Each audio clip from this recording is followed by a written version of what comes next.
Hey everyone, this is Derek the Strategist, and I want to talk about the 7 social media practices that we should probably stop doing right now as entrepreneurs, especially if you're just starting.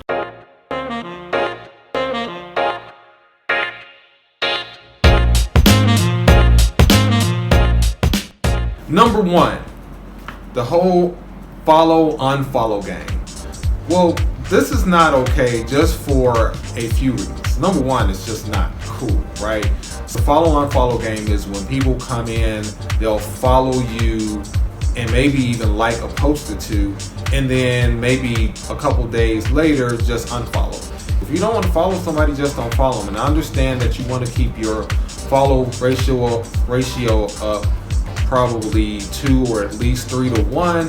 But at the same time, if you pump out enough good content, if you pump out enough good photos, you don't have to worry about it. People will just follow you anyway. So build things the right way and stop trying to scam people. Number 2, so you get followers, but you don't engage them. So people will follow you and they'll comment on your post or they'll like it, but they'll leave you a comment and you never reply back, or you DM them and you never reply back. If you never reply back, you never know what that person may need. If they asking you a question, they may need to see if you know how they can help you.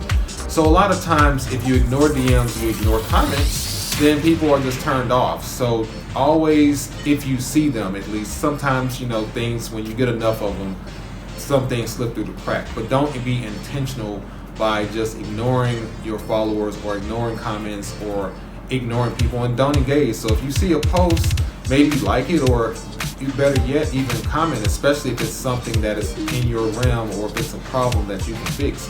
If you are a hairstylist and someone's complaining about your hair, that is a perfect opportunity for you to just jump in and make a comment. You don't have to say, hey, come to my salon, but at least engage with them so they can probably look back at your profile and say, you know what?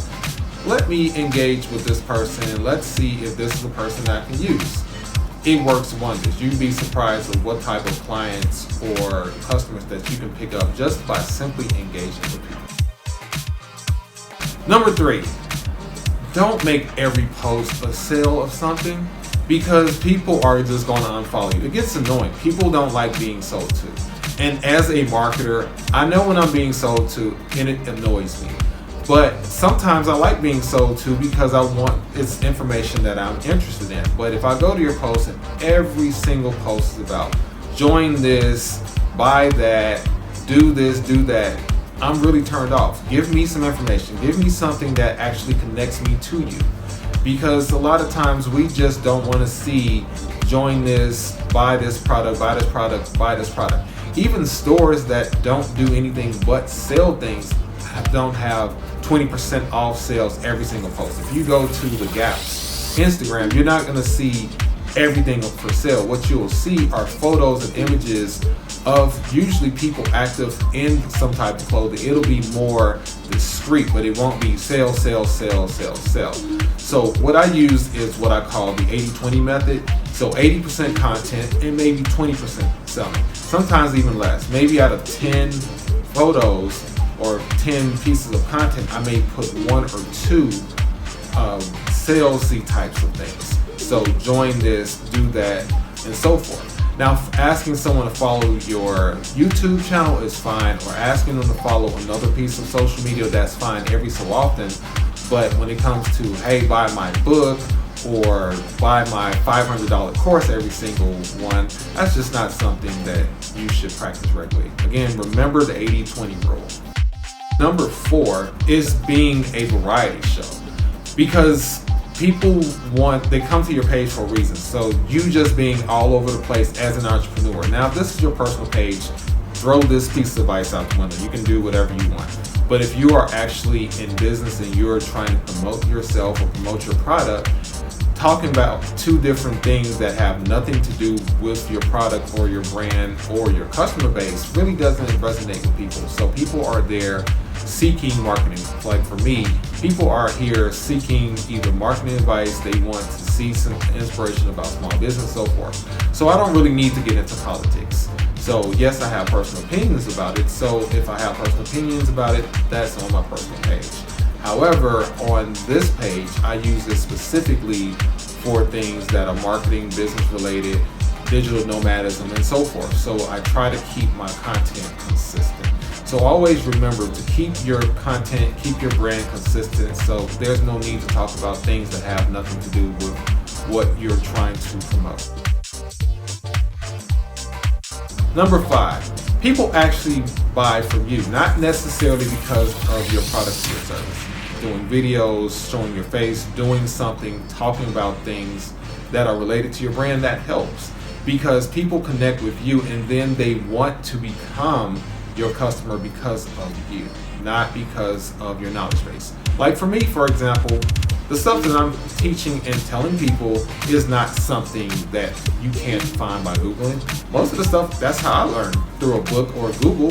So you're not actually connecting because of what I'm telling you, it's because of how I'm presenting it to you and my personality. So people connect with people and not only stuff.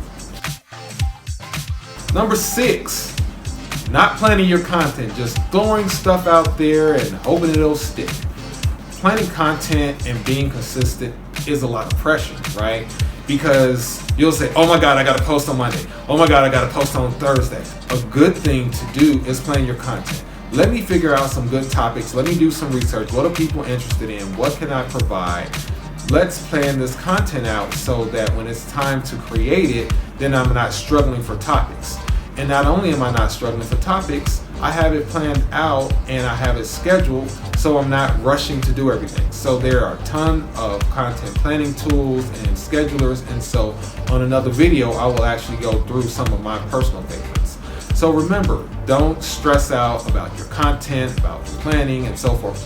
Plan it out first in advance so you don't have to be worried about it. The whole disappearing act thing. Some people will post 5 or 6 different things and then we don't hear from them 2-3 weeks. Or they'll post a really good video and then they don't post for 6-9 months. So you lose followers, you lose interest that way. So be consistent with your posts. It's actually kind of going back to the planning thing. It's actually related. But be present. So try to post maybe once, whatever you feel that is necessary for your particular market. Post once a week, post every 2 days, post every day. Some people say post 3 times a day. Whatever that is, be consistent with whatever you're doing. But I would definitely not say post every 2 weeks, every month, every 6 months, or just randomly. Even if you take a bunch of different photos, don't post them all at once. Just kind of leak them out every so often to make sure that you are consistent with your brand. So let me know about these 7 social media practices that you should not be doing. Let me know if these are good, some of these are bad, or there are some additional ones. Go ahead and hit that like button, hit that subscribe button, and I will see you all soon.